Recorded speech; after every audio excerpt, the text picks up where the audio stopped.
नमस्कार दोस्तों। तो पाकिस्तान की सरकार जो है वो आतंकवाद के दम पर चलती है और वो कभी ऐसे सुधर नहीं सकती। तो खबर अभी ये आ रही है कि पाकिस्तान की आर्मी और आईएसआई मिल करके जितने टेरर लॉन्च पैड्स भारत ने ऑपरेशन सिंदूर में डिस्ट्रॉय कर दिए थे पूरी तरीके से, काफ़ी नुकसान हुआ था उनको, उनकी तस्वीरें भी सामने आई थी, कई सारे आतंकवादी मारे गए थे और उसके बाद आपने उनका फ्यूनरल वगैरह सब देखा था। दोबारा से पाकिस्तान की आर्मी और आईएसआई ने उन टेरर लॉन्च पैड्स को हेल्प करना शुरू कर दिया, उन आतंकवादी ग्रुपों की दोबारा से उसको बिल्ड करने में। और इस बार कहा जा रहा है कि पहले से भी ज़्यादा launch pads, terror launch pads ये लोग बिल्ड कर रहे हैं और इसमें सारे जो आतंकवादी संगठन है वो सब एक साथ आ चुके हैं। पहले तो उसमें थोड़ा सा आपसी दुश्मनी भी थी, आपसी रंजिश भी थी, अब ये सारे आतंकवादी ग्रुप एक साथ आकर के इन टेरर लॉन्च पैड्स को दोबारा से बनाने की कोशिश कर रहे हैं, फंड्स इकट्ठा करने की कोशिश कर रहे हैं, आर्म्स इकट्ठा करने की कोशिश कर रहे हैं, ट्रेनिंग सेंटर्स बनाने की कोशिश कर रहे हैं। ये सब कुछ पाकिस्तान की आर्मी और आईएसआई की देखरेख में होता है। अब यही पाकिस्तान का हिपोक्रेसी का सबसे बड़ा चेहरा है। आप देखिए, पाकिस्तान अभी कोर्ट ऑफ आर्बिट्रेशन के सामने रो रहा था, इंडस वाटर ट्रीटी को शुरू करने के लिए कह रहा था, और वही पाकिस्तान की आर्मी पीछे से और उनकी इंटेलिजेंस एजेंसी आईएसआई पीछे से जा करके मदद कर रही है वहाँ पर सारे आतंकवादी ग्रुपों की। तो यहाँ पर आपको सीधा सीधा ये खबर दिखी रही होगी, द वीक का आर्टिकल है। अब इसमें डिस्कस करते हैं डिटेल में एक्चुअली हो कहाँ पर रहा है, किन एरियाज़ में लोग दोबारा रिबिल्ड कर रहे हैं। पर वीडियो में आगे जाने से पहले एक बड़ी अनाउंसमेंट है अनअकैडमी टीम की तरफ से कि अनअकैडमी यूपीएससी समिट जो है वो होने वाला है 5 और 6 जुलाई को। 5 और 6 जुलाई को अनअकैडमी यूपीएससी समिट में को आप ज़रूर से ज़रूर ज्वाइन करें। इसमें यूपीएससी के बहुत सारे टॉपिक्स के ऊपर डिस्कशन होगा। लिंक हमने इसका डिस्क्रिप्शन में ऑलरेडी दिया हुआ है, उस पर जाकर के आप फ्री ऑफ कॉस्ट इस पर रजिस्टर कर सकते हैं।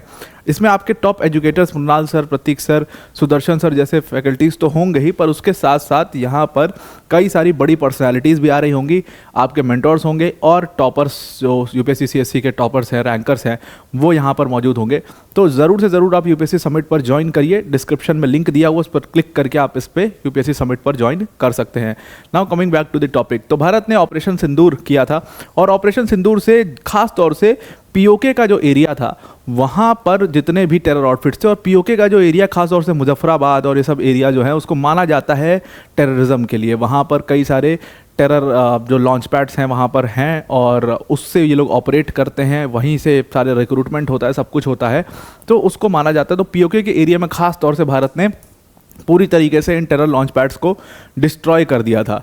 अब खबर ये आई, जो आपने पीछे देखा, कि आर्मी और पाकिस्तान की आर्मी और आईएसआई दोबारा से इन टेरर ट्रेनिंग कैंप्स को बनाना शुरू कर चुकी हैं और इसमें रिक्रूटमेंट भी बाकायदा शुरू कर दिया है। अब इनका प्लान जो है वो बहुत ही अनोखा बड़ा प्लान है।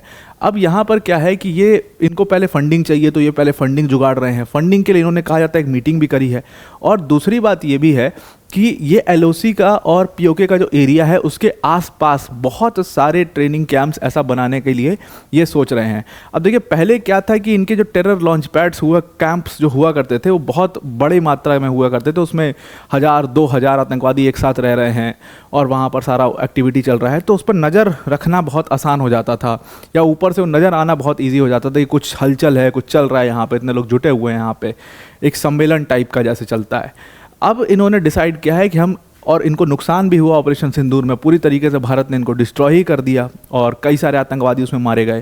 तो अब इन्होंने डिसाइड किया कि हम ऐसा करेंगे कि अब हम छोटे छोटे लॉन्च पैड्स बनाएंगे। छोटे लॉन्च पैड्स का मतलब कि एक साथ 200 आतंकवादी आ जाएं और वहीं अपना ट्रेनिंग वेनिंग सब चलती रहेगी। और इस बार हम एडवांस टेक्नोलॉजी भी इस्तेमाल करेंगे अपने ट्रेनिंग कैंपों में, ताकि उसको लोकेट करना बहुत मुश्किल हो, और अगर कोई एयर स्ट्राइक होती भी है तो उससे उतना नुकसान ना हो जितना नुकसान अभी वाली एयर स्ट्राइक से भारत ने कर दिया हमारा। तो उतना नुकसान पाकिस्तान को ना झेलना पड़े और इन ट्रेनिंग टेरर कैंप्स को ना झेलना पड़े, तो इसलिए अब ये छोटे छोटे टेरर कैंप्स बनाना शुरू कर चुके हैं। और ख़ास तौर से ये इन एरियाज़ में, यानी कि पुतवल, लूनी, टीपू पोस्ट, उमराम अली, इन सारे एरियाज़ में ये लोग ये टेरर कैंप्स बना रहे हैं। अब देखिए, पहले क्या था कि ये अलग अलग 3 ग्रुप हैं, एक लश्कर तैयबा हो गया, एक उसके बाद जैश ए मोहम्मद हो गया और हिजबुल मुजाहिदीन हो गया। अब इन तीनों के अपने हेडक्वार्टर्स अलग, ट्रेनिंग कैंप्स अलग, ऑपरेट करने का तरीका अलग, टॉप लीडरशिप अलग, ये सब था। अब ये लोग एक साथ एकजुट हो चुके हैं, ऐसा भी कहा जा रहा है। आईएसआई ऑफिशियल्स, मतलब रिपोर्ट्स ये कहती हैं कि आईएसआई ऑफिशियल्स और लश्कर ए तैयबा के हेड, जो ऊपर की हाई कमान है, उसके साथ जैश ए मोहम्मद की हाई कमान और हिजबुल मुजाहिदीन की हाई कमान और बाकी जितने छोटे मोटे ये सब प्रॉक्सी ग्रुप्स हैं इनके, वो सब के लीडर्स जो हैं वो बहावलपुर में मिले थे। बहावलपुर वही है जहाँ पर इंडिया ने अटैक किया था, और इस बहावलपुर में कहा जाता है कि लश्कर ए तैयबा का, ये जैश ए मोहम्मद का बहावलपुर एक तरीके से गढ़ है। तो वहीं बहावलपुर में इनकी अभी रिसेंटली मीटिंग हुई है, और उस मीटिंग में इन्होंने डिसाइड किया है कि हम ऐसे छोटे छोटे टेरर लॉन्च पैड्स बनाएंगे, और फंडिंग के लिए बातचीत हुई है, और हथियारों की भी, मतलब हथियारों को भी क्रॉस कराना बॉर्डर, ये सब भी इनकी बातचीत वहाँ पर बहावलपुर में हुई है।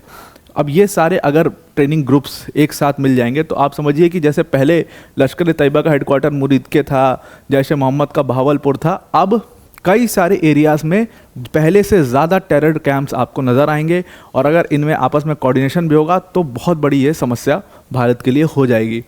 दूसरी तरफ यहाँ पर इन्होंने कई सारे और एरियाज़ जैसे कि पीओके का मुजफ्फराबाद है, रावलकोट, कोटली, इन सब एरियाज़ में भी टेरर लॉन्च पैड्स बनाने की बात यहाँ पर कही हुई है। तो आई होप आपको ये पूरा आर्टिकल समझ में आ गया होगा।